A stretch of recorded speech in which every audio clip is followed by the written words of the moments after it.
अस्सलाम वालेकुम जी, my name is Asma Shaikh, welcome back to my channel. तो आज हम बात करेंगे सिराजुल दौला के बारे में। सिराजुल दौला बंगाल का आखिरी आज़ाद नवाब था जो अली वादी खान के बाद तक नशी हुआ।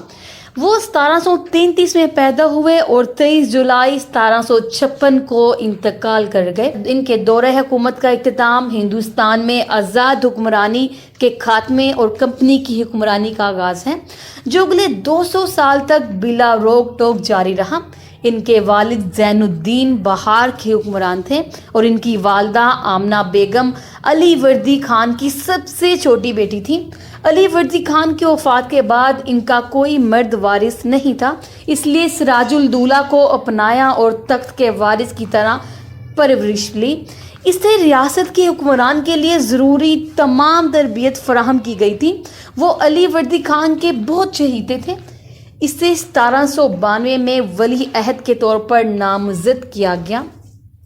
कहा जाता है कि ऐलान किया गया कि वो बंगाल के अगले नवाब के तौर पर अली वर्दी की जगह लेंगे, लेकिन इस ऐलान ने ख़ानदान में बहुत सारी दरारें डाल दी और ख़ानदान के बहुत से अफराद इनके खिलाफ हो गए।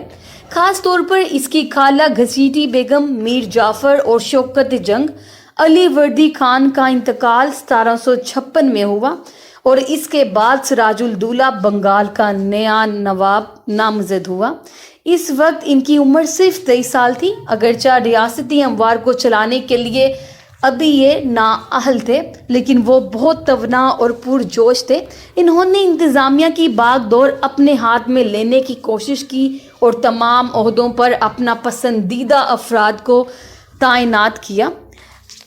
कहा जाता है वो एक खूबसूरत नौजवान थे, लेकिन साथ ही साथ अपने इर्द गिर्द मौजूद लोगों के बारे में भी काफ़ी मशकूक और शकी थे।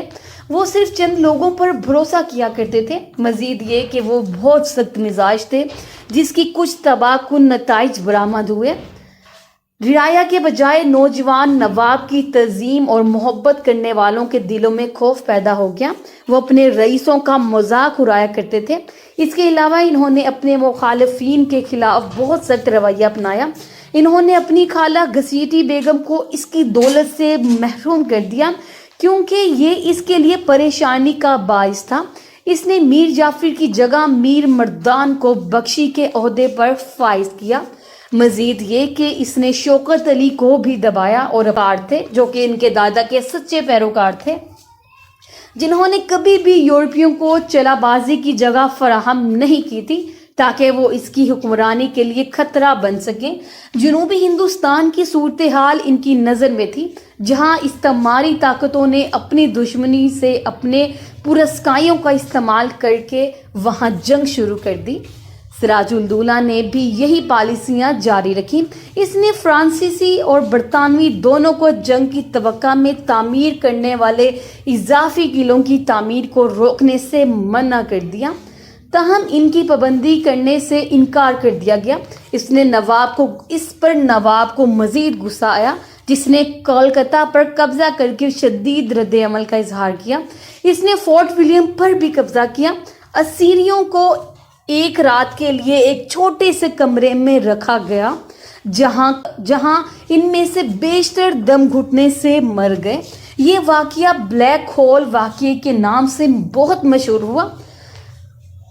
ब्लैक होल और कोलकाता के नुकसान ने मदारिस में कौंसल को रद्द अमल जाहिर किया। इन्होंने सर रॉबर्ट कायलो के कमान में एक महम जोई फौज भेजी, जिसने कोलकाता पर दोबारा कब्जा किया और वहां कौंसल को बहाल किया। लेकिन साथ ही इसने महसूस किया कि नौजवान नवाब कंपनी के मफादात के लिए खतरा हो सकता है। कहा जाता है कंपनी के मफादात के तहफ़्फ़ुज़ का वाहिद तरीका ये था कि इसकी जगह एक शाइस्ता शख्स को लिया जाए। चनाचे इसने सिराजुल दौला से जान चुराने के लिए अजनबी अमरा के साथ मिलकर एक साजिश की। तमाम ज़रूरी तैयारी करने के बाद इसने नवाब को एक नोट भेजा, जिसमें फ्रांसीसियों को अपने इलाके में पनाह देकर अली नगर के मुआहिदे के खिलाफ वर्जी का इल्ज़ाम लगाया। तमाम हालात ने पॉलिसी की जंग का रास्ता तैयार किया।